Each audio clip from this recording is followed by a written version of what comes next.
Yambu best fam murakomeye jemeze neza nitwa Bernice Naindavyi kuri Gasonga Bugari Show aka GB257 no musi rero twavuye muri monde ya musique tugiye muri gospel dusuma invité yitwa Believe Music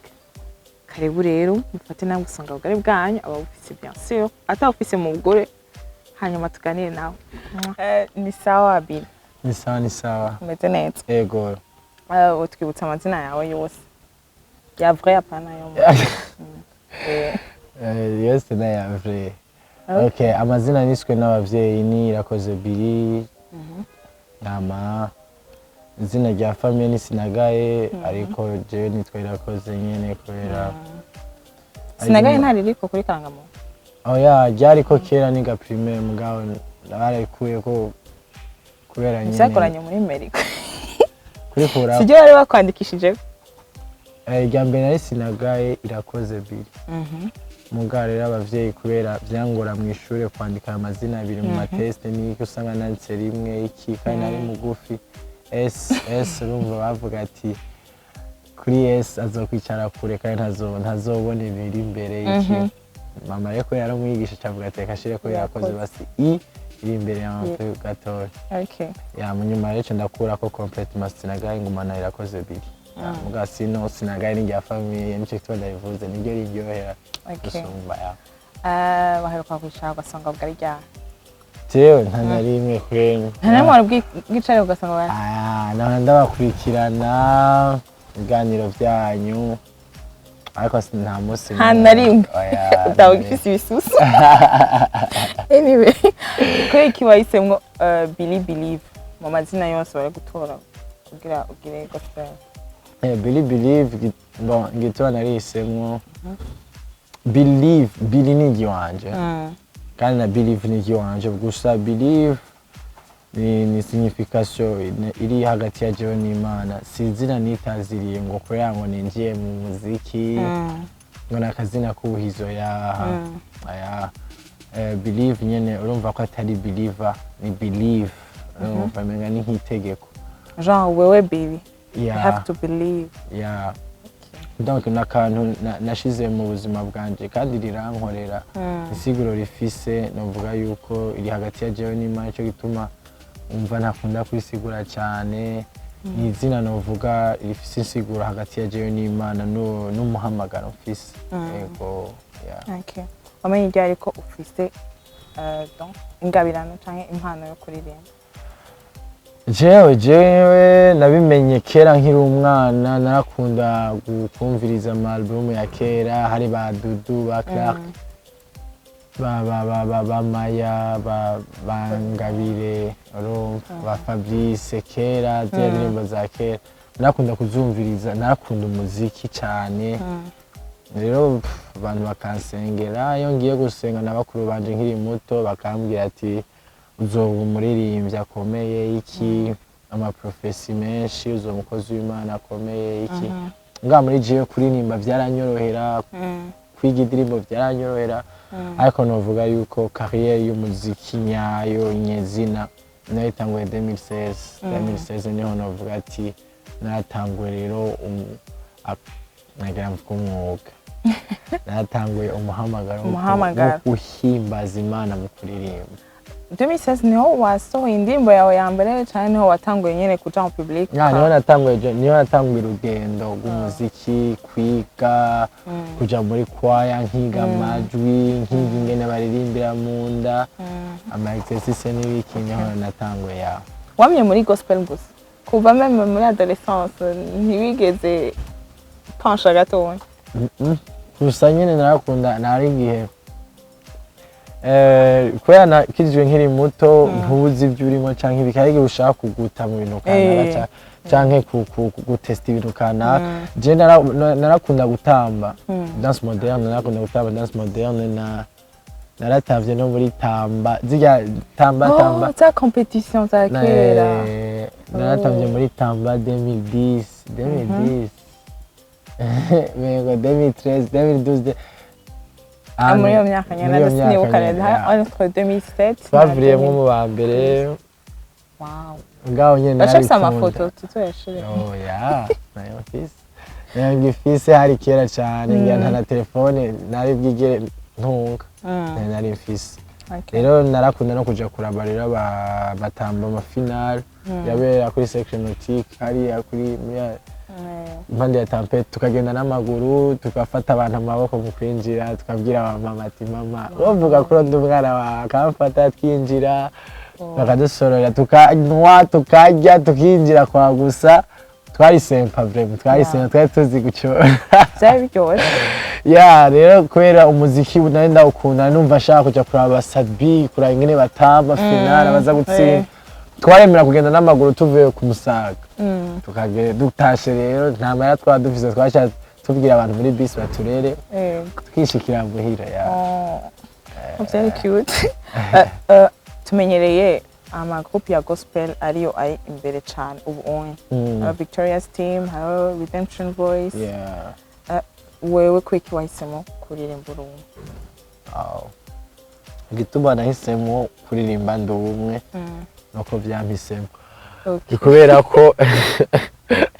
umuhamagaro wanje ni carrière solo urabizi ko nahora muri Victoria's gitangura ntiyari bwashike kure tukira abapeti nyene kuntu dusura nyene dutoya narimwo na concert ya mbere yabo narimwo twambaye tutura n'udupira twa black ndatwibuka Kiyo foto ndayibutse ya hari ba Big Zoe bati Petri mugaseke ya narimwo mu nyuma nyene ndumva yuko calling yanje am a worshiper mane kirampamagara mu kibanza cyo guhimbaza Imana iki ndasezera rero mu boss wanje mu leader wanje David kandi nawe yarabitahura kuko yarabibona yuko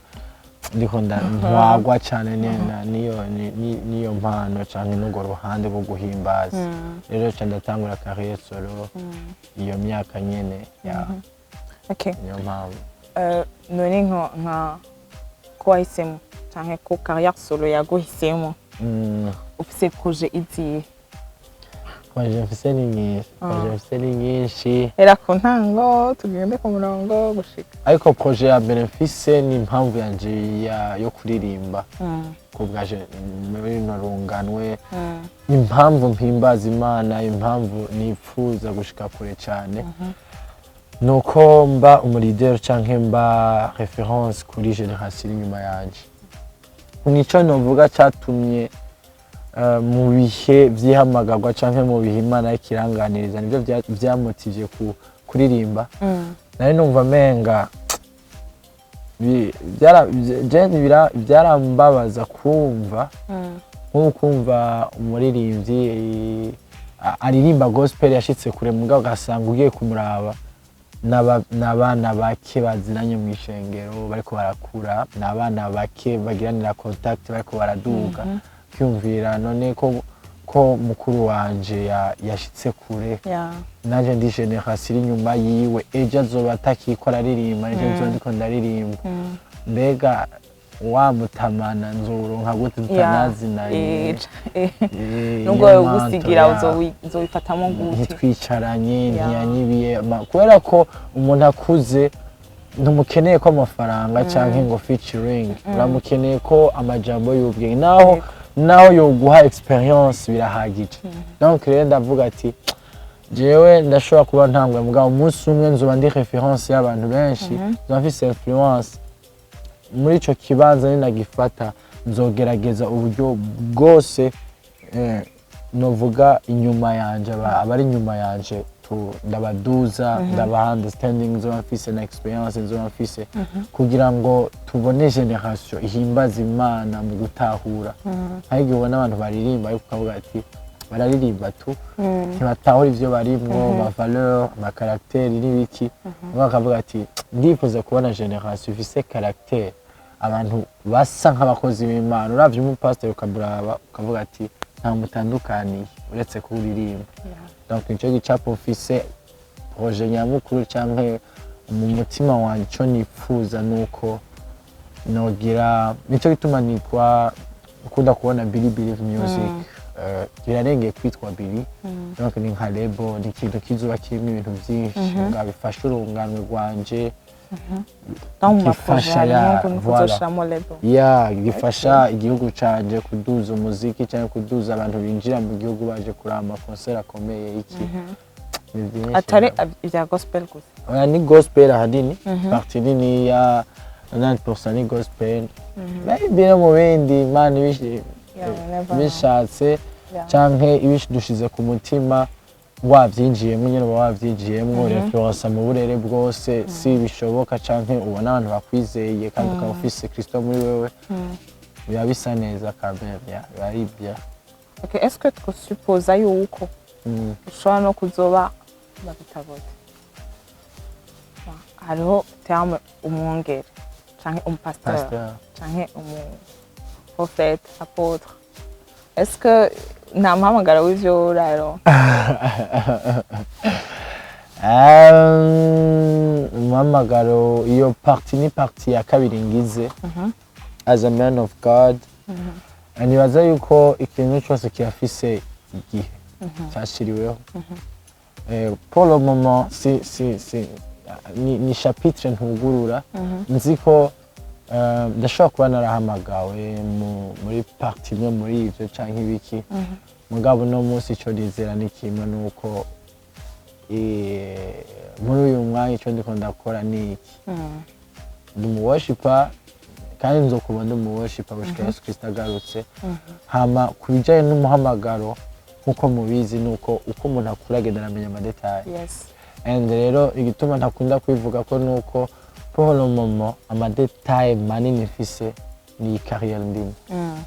kubijanye n'umuhamagaro ndazi yuko igihe kanaka kizoshika maybe bikorana ari bibiri bitatu bine ariko navuga yuko pour le moment ico mvuga ko ndisiyo cyane ndimwo muri gicapo kinini cyo muri kazoza ni carrière y'umuziki. Okay.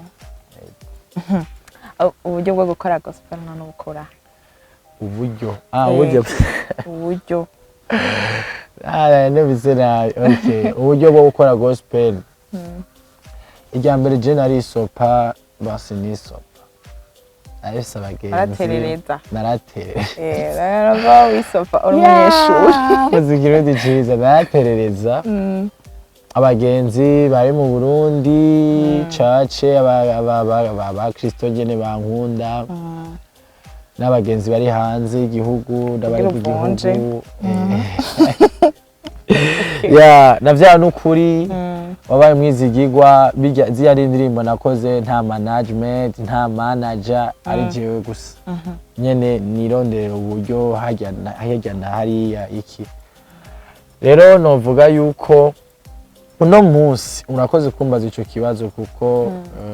ni ikintu kimwe mu vyumba nkeneye yuko abantu bamenya kubera ko inyuma y'umuntu wese akomeye hariho ikiganza hari ibiganza biba bimufashe uno munsi navise team management nkunda cane y'abantu beza bafasha mu bikorwa nkora organisation n'ibiki bajya mwaganye batamara abandi hakaba rero na manager umumanager wanje ankunda yatahuye vision yanje anyitangira kubera ko biragoye ku managing wone bya gospel ego murabona nibaza ko Tamara ari we manager Tamara byumva gusa no manager no boss wanje Tamara urumva nawe ari muri management urumva nawe ari managinga muri kote ya promotion ya media kwa rero novuga yuko byari bigoye cyane ni sengesho nagize nka 2015 2017 mvuga mana ndarushe uyu muziki jewe Imana yarampaye impano yo kwandika ndashobora kuba mfise album nka 3 zanditse ariko donc indirimbo nyinshi zifika nka 33 40 gutyo zanditse mugabo bavuga nzokora ibintu gute ko yako numva imihari y'abaririmbyi nkumva abanyitangiye imbere ngene bakuze bavuga ko umuziki ubaremera iki hamwe bakwigiye imyaka araba papa umuziki ugorana jewe nzobishobora gute ndasenga Imana ndavuga ati Imana uzo mu manager vraiment ankunda ntahura nkama nkora umuziki byari byoroshe kubisaba Imana amajambo mugabo experience n'urugendo kugira ushikira ikintu wasavye Imana sometimes biragoye kweli. Nakubwira yuko narahuye n'abantu benshi bambesha ntibambeshe igihugu simvuga ko bambesha ntibari barabihamagariwe tu nariko ndaforsa kwera mbona amahera mugabo amahera ntibisigura ko umuntu aca atabura vision yawe cyangwa kube hafi kugezaho rero novuga uyu munsi mpura n'umumanagere wanje novuga antahura uyu mwaka nyene muri nasinye contrat n'umumanagere muri avril 2023 avril 2023 donc niho nagiye gusinya contrat turabana bukebuke nawe navuga yuko yarantahura mugabo yantahura ku mutima kuko asanzwe afite umutima w'urukundo mugabo navuga yuko uno munsi turamacingana cyane kuko yaramaze rero kubibamwo kumva rero umuziki ivyari byo kumva ingene dushobora gutera imbere kubona amayide menshi ubu rero navuga yuko ndashima Imana cyane ku bw'icyo novuga uburyo rero buvaho kwa Mutama na management. Okay. Bili none muri uyu mwaka utarahera ni yihe migambi ufise ushaka gushikiriza intama za Kristo? Imigambi mfise nuko niko ndakora album muri studio ikirahera ndifuza kuyilansa kuyitanga muri concert muri December donc niko nditegura mu buryo bwose kugira ngo izosohoka n'ubushobozi bw'Imana bwo gufasha imitima y'abantu bazoyumviriza n'izi ndirimbo ziko zirasohoka ndiko ndasohora zirimwo muri album ariko novuga yuko kuyisohora biri official izo ari muri iyo concert kuyitanga kubw'aba kugira abantu bayumvirize mu ma platform yose iki nibaza yuko niba mugambi mfise amezi asigaye ego ibindi navyo ngira tuzogenda turabamenyesha uko Imana ni concert yiwawe gusa canke bazo ari concert yiwanje izoba yitirirwa gwanje ariko nzoba bien sûr ndi kumwe n'abandi baririmbyi sino bavuga ko turavugana neza kugira ndabe confident vuga bazoba bahari hazoba hari abaririmbyi baje kunshigikira kumfasha kumuririmbyi bugenzi wabo kandi bizoba biryoshe cyane merci best of 257 iratumiwe kandi turitumiye kare cyane ne mutaje nyene muravyumva nawe merci hama ngenda akabazo kamwe kubwenge ni biki umupapa akwiye gukorera umwana we w'umukobwa?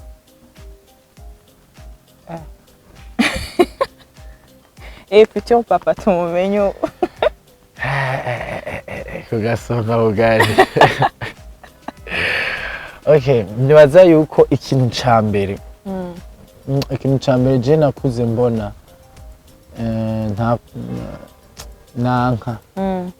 nanka kuri system y'uburezi bwo mu Burundi canke iki ni the way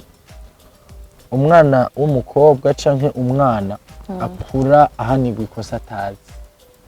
I mean ugasanga nk'umuntu akubwira uzoza urataha 20h uzoza urataha kare ugasanga umuvyeyi arabwiye umukobwa uzoza uririnda abahungu kiyumvira kwe kiririnda abahungu ugasanga umuvyeyi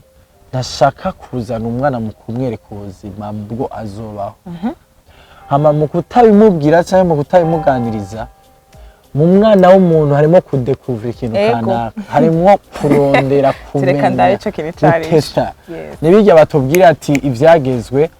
ivyagezwe byarabuza mugane byarabise ubushobozi bwo gutuma udakora inkuko no kubwira ntuhindukire hari ikintu kiri inyuma yawe roto yagize ngo donc ukivuga ugashaka ni iki kintu kiri inyuma yanjye donc niyo life tubayeho niyo lifestyle y'abavyeyi bo mu Burundi usanga mu mwana aguma ubuzwi iki kintu ntuzujyambane ntuzugire gutya uvuga urumva umwana nawe abakeye mvuga none kuri ikintu bitabi kuri ikintu inzoga kuri ikintu kesha rero gacu usanga umwana ariko arakura niyo bagomba bavuga ngo umwana yakoze ngo yasaze ntiyasaze ni kubera ko ariko atesta ariko ararondera uwariwe hanze y'umuryango dodo uwariwe hanze y'amajambo yumva n'umuvyeyi ariko iyo yitoye mu majambo umuvyeyi avuga rimwe na rimwe aja mu bintu nk'ufise experience nico gituma ukunda kumva ngo abana ngo bari close ku bavyeyi bari sage cyangwa baraciye ubwenge kubera ko umuvyeyi aparveye kubwira umwana ukwije imyaka niyi uraja mu bihe vyawe bizogenda gutya hama bigenda uko amubwiza ukuri donc mukubwira ukuri nico abazungu badusumbirije ko naho nyene nabone education atari vyatari abazungu ngo arambwira atumviriza niba wakundana n'umuhungu ukumva mushaka kushuza umbwire ndakubwira ingene bigenda ukuntu hama ni wakura uzokumva ibintu nk'ibi bihinduka mu mubiri ukuntu mugaba mu ndero y'ikirundi dufise imvugo mbabarira amatwe turanuma ntitubivuga hama rero umuntu yasara kerura niho tuza kubimubwira yamaze kubitesta no kuvyinjiramo rimwe na rimwe ntiba bigikenewe donc rero nk'umupapa wo muri my god iryo jambo yedarabivuze riraremereye so nk'umupapa wo muri kazoza jewe umwana wanje sishaka ko yiyumva ko ari umwana shaka ko yiyumva ko ari umugenzi gusumba uko yoba umwana kuko niyaba umugenzi je nzomupartager experience gusumba kumwereka responsabilité fils sinzomwereka combien de fois ndondera amahera bingoye kugira aronke ifungurwa ariko nzomwereka novuga experience y'ingene sometimes ntanaruha cyane ari favere y'Imana kugira ndonke icyafungura nishebye eko vraiment hari ikintu rero wavuze tugifatiyeko est-ce que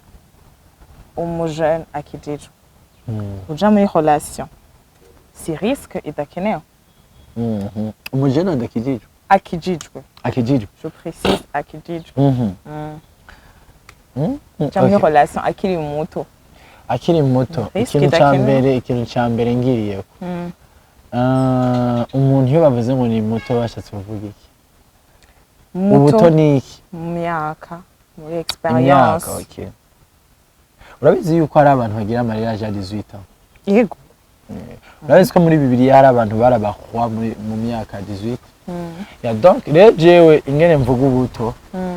ubuto ni mu mutwe no mu kutabona like jewe umuntu nitwa ko ari muto ni umuntu adafise vision iri claire iyo ariko araje atarabona de deux adafise experience y'ubuzima atazi ubuzima I mean mvuga ati uyu muntu nta bwenge bw'isi sindiko ndavuga ubwenge bw'isi ni ubwenge bwo kumenya ingene umanipira ibintu uvugana n'abantu ujera ibintu wikingira like kumenya ingene ubaho muri iyi si donc je ivyo bintu bifise sindakwita umwana ndakwita kukuze so relation y'umwana je nibaza yuko hari abantu bafise na 30 abana ego mvuga ati we nturagira kugira mariage kandi ufise 30 vraiment ego even mwicanye mvuga ati iyo myaka barakudendereje vraiment uvuga ivyo bintu ngana uko umubiri wawe donc je novuga yuko gutakaza umwanya muri relation ni gihe wowe ugiye kurondera umukobwa atagicapo ufise juste ugomba kwiyamiza cyangwa ugomba kumva ko iruhande yawe hari umuntu mugabo uwo muntu mumarira iki cyangwa azokumarira iki nimba utarabona impamvu aje cyangwa impamvu muhuye ku bwa kazoza nimba swat mutegezwa kumenya aje kubera iki hama aje kugira renforce iki cyangwa aje kugira tuzoshike kuki iyo iki kidahari nta mpamvu yuko yoza uriko urata umwanya ni kwiyamiza ni kurya ibirori amukundane na 10 na 15 hama rero urushe utangwa kwiyumvira ndinde nkwiye kuba nde hama rero mu kuvyiyumvira voilà utangwa kubona visualique y'ubuzima bwawe ukavuga ati cette fois sinzofite muri relation kuko ndabona ico ndondera voilà point nashaka rero nimba ubona ico urondera muri kazoza hamukabona uwo muntu arimwo mu cyo urondera kandi yo gisapotinga zoje muri relation de deux nimba ubona mu buryo bugaragara bw'amafaranga cyangwa ibiki tegezwa kuvuga ati ndabona yuko quand même utazokundana imyaka 10 igihe turimo ntacyo gukora si byiza gukundana imyaka myinshi kuko ibibazo birashobora kuba donc uvuga ati mu myaka 3 mu myaka 4 nzoba ndiki kandi nzoba ndi capable yo kugira mariage cyangwa iki aho ni bon ushobora kugira mariage même urashobora kuja muri relation kandi Imana ikabisapotinga. Jana ubumengo tuzoge ikiganiro ca kabiri kuri iyi suje gusa. Nta kibazo. Dusubire muri gospel. Yeah. Ubona gospel yo mu Burundi igeze kuyihe ntambwe? Eske ni nziza? Eske twararenganye ijya epoke y'aba Apollinaire canke turi hasi yabo gatoya? Canke tugeze kuri ntuzenya imwe? Bari bariko. En fait, jewe namvuga ikintu kimwe. Hari abantu bakunda kuvuga ngo indirimbo z'aba Apollinaire zarimwo ubuzima, zamaze ibinjana binini. Jana mambaza ikibazo nk'ubu Cancu wa Miss yozuka akaza agakora indirimbo uyu munsi kweli yoba akiri umusitani nka kurya kwa kiriya gihe ciwiwe canke mu gihe tugeze en fait nshobora kugeranya ama generation n'ayandi kuko technology yarateye imbere uno munsi novuga yuko ibintu bipasa kuri YouTube di vyinshi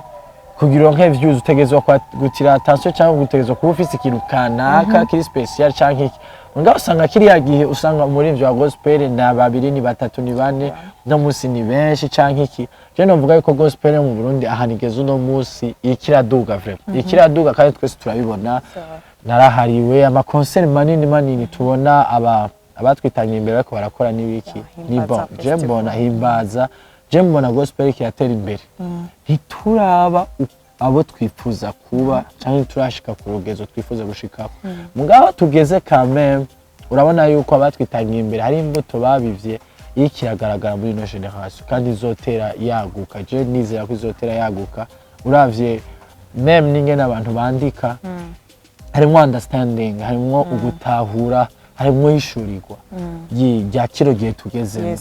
nico shimira Imana novuga kuko kuririmba bijanye na message nimba generation yacu ikiririmba message ziza ni bon muziki utegeza gutera imbere kuko iyi message ni Imana i promoting novuga gusumba muziki na technique n'ibindi yego make mu vyuririmba none nihe message ushimikira ko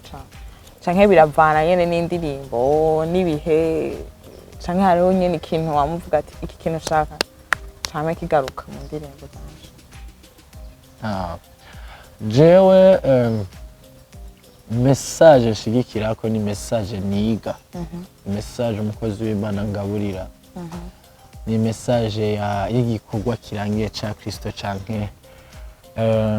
gupfa no kuzuka no kuduzwa kwa Kristo Yesu kuko nico gikorwa kirangiye Kristo Yesu yaje gukora hama message janu hanini parti nini ya nandika kuki Imana ikirambwira nkacandika nkaho Imana kirakikubwira canke kandika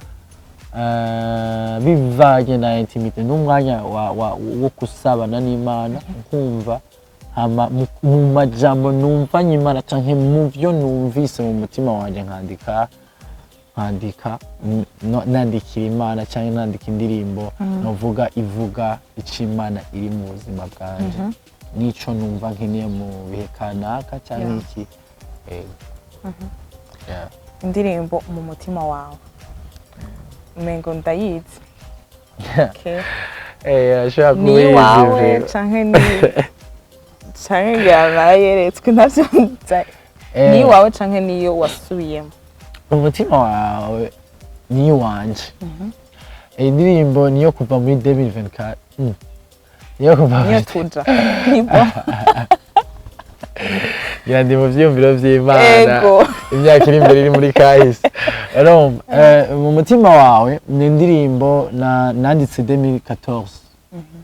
donc kuva 2014 ariko nari meze kera ndose indirimbo kwera yabirikira biragira muri je nasanga nayigishije kwaya tukayiririmba itarasohoka